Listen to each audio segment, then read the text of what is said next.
गांव का नाम था भैरवपुर। चारों तरफ खेत, कच्ची सड़कें और बीच गांव से थोड़ी दूरी पर खड़ा एक सैकड़ों साल पुराना पीपल का पेड़। दिन में वो पेड़ बस एक आम पेड़ लगता था, लेकिन रात होते ही वही पेड़ गांव वालों के लिए मौत का निशान बन जाता। कहा जाता था, जो भी सूरज ढलने के बाद उस पीपल के नीचे बैठी औरत को देख ले, उसकी जिंदगी ज्यादा दिन नहीं बचती। गांव के बच्चे शाम होते ही घरों में बंद कर दिए जाते। औरतें तुलसी चौरा पर दिया जला देती। मर्द खेत से लौटते समय उस रास्ते से आंखें नीचे करके निकलते, क्योंकि सब जानते थे वो वहां बैठी होती है। करीब 10 साल पहले की बात थी। रामदीन, जो गांव का चौकीदार था, रात की ड्यूटी पर निकला। ठंडी हवा चल रही थी। पीपल के पत्ते अजीब तरह से सरसराने लगे। जैसे ही वो पेड़ के पास पहुंचा, उसे किसी औरत के हंसने की धीमी आवाज सुनाई दी। कौन है? रामदीन ने लाठी कसकर पकड़ी।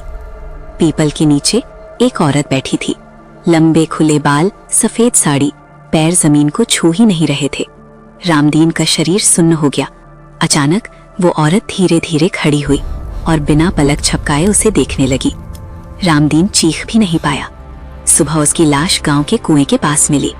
आंखें बाहर निकली हुई, मुंह खुला हुआ, जैसे मरते समय उसने कोई भयानक चीज देख ली हो। इसके बाद ऐसी मौतें बढ़ने लगी। कोई देर रात खेत से लौटा, मरा मिला। कोई शराब पीकर उस रास्ते से निकला, गायब। किसी ने हिम्मत करके पेड़ के नीचे झांका, फिर कभी नहीं दिखा। गांव के बुजुर्गों ने फैसला किया, सूरज ढलने के बाद कोई भी उस रास्ते से नहीं जाएगा। पर डर का असली इम्तिहान तब हुआ जब शहर से एक लड़का गांव आया। उसका नाम था आर्यन। कॉलेज में हॉरर स्टोरीज पढ़ने का शौकीन, हर अंधविश्वास को मजाक समझने वाला। वो अपने दादाजी के मरने के बाद उनका पुराना घर देखने गांव आया था। उसने पीपल के पेड़ की कहानी सुनी।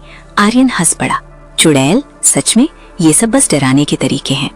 गांव वालों ने समझाया, पर आर्यन नहीं माना। उसने तय कर लिया वो उस पीपल के पेड़ के नीचे जाएगा। अमावस्या की रात थी। आसमान में बादल, बिजली की हल्की चमक। रात के 12 बजे आर्यन टॉर्च लेकर उस रास्ते पर चल पड़ा। जैसे जैसे वो पास पहुंचता गया, हवा ठंडी और भारी होती गई। पीपल के पत्ते बिना हवा के हिल रहे थे। और फिर उसने उसे देख लिया। पीपल के नीचे एक औरत बैठी थी, बिल्कुल वैसी ही जैसी कहानियों में बताई जाती थी। आर्यन का दिल जोर जोर से धड़कने लगा, लेकिन उसने खुद को संभाला।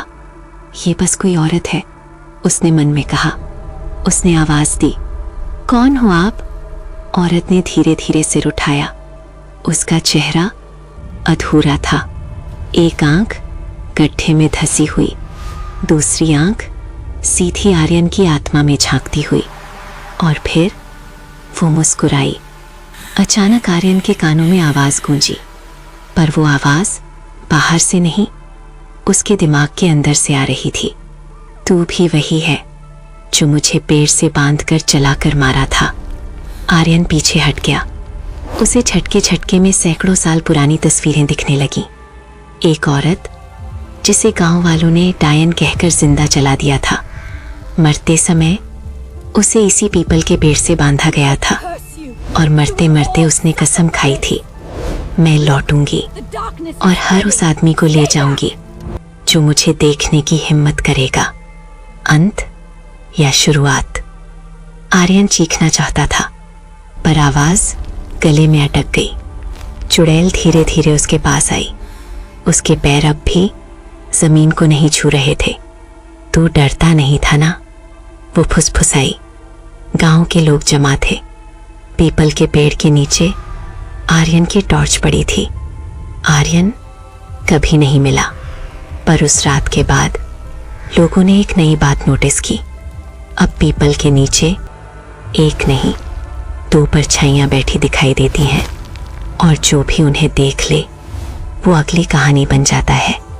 आखिरी लाइन, आज भी अगर आप किसी गांव में पीपल के पेड़ के नीचे रात में किसी औरत को बैठा देखें, तो याद रखना, वो आपको बुला नहीं रही, वो आपको गिन रही है।